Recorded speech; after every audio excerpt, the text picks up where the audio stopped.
உயிர்த்தெழுந்த இயேசு கிறிஸ்துவின் நாமத்தினாலே வாழ்த்துக்கள். பிரியமானவர்களே, இயேசுவானவர் பிசாசினால் சோதிக்கப்பட்டார்.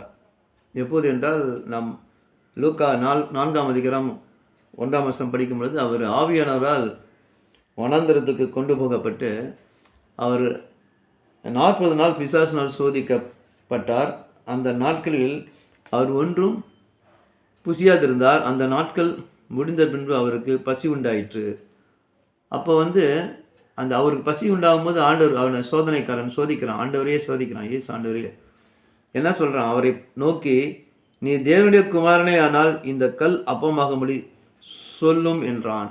பாருங்கள், ஆண்டவர்கிட்ட சொல்கிறான், நீங்கள் தேவனுடைய குமாரனா அப்போனா நீ இந்த கல்லுகளை அப்பமாக்குன்னு சொல்லிட்டு சேலஞ்ச் பண்ணுறான். அவரை டெம்ப் பண்ணுறான்.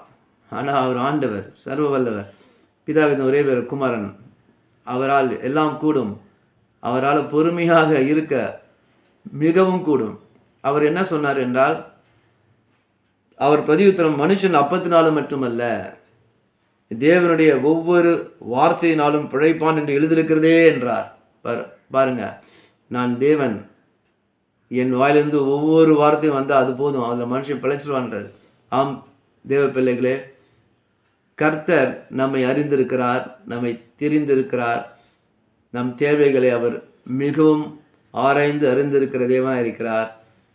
அதனால் நாம் ஆண்டவரிடம் ஒரே ஒரு வார்த்தை கேட்போம். ஆண்டவரே, நீங்கள் சொல்லுங்க கர்த்தாவே, என் வாழ்க்கையில் நான் ஆசீர்வதிக்கப்படுவதற்கும் நான் ஊழியம் செய்வதற்கு வேண்டிய நல்ல தேவ வரங்களை பெற்றுக்கொள்வதற்கும் நான் எழும்பி பிரகாசிப்பதற்கும் ஒளியை நான் பெற்றுக்கொண்டு இந்த உலகத்துக்கு நான் வெளிச்சமாக இருப்பு என்று சொன்னீரே, வெளிச்சமாக இருக்குதும் அநேகரை உமது அண்டைகளை கொண்டு வருவதற்கு எனக்கு ஞானத்தையும் தாளந்தையும் வரத்தையும் கொடுங்கப்பா.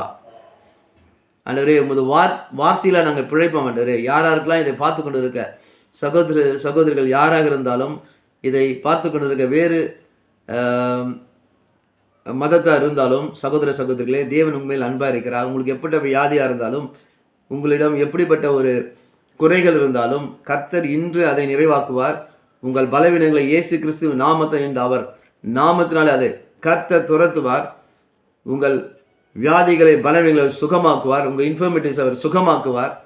உங்கள் வேதனைகளை அவர் விட்டு நீக்குவார். அவர் ஒரே ஒரு வார்த்தை சொன்னால் போதும், மகனே மகனே தினன்கொள், நான் உன்னோடு இருக்கிறேன், உன்னை நான் அறிந்திருக்கிறேன், உன்னை நான் மேன்மைப்படுத்துவேன். இன்று அவர்கள் கண்கள் காண நான் உன்னை மேன்மைப்படுத்தின வசனத்தின்படி உன்னை மேன்மைப்படுத்துவேன். நான் உன்னோடு இருக்கிறேன், பயப்படாதே, திகையாதே, ஒன்று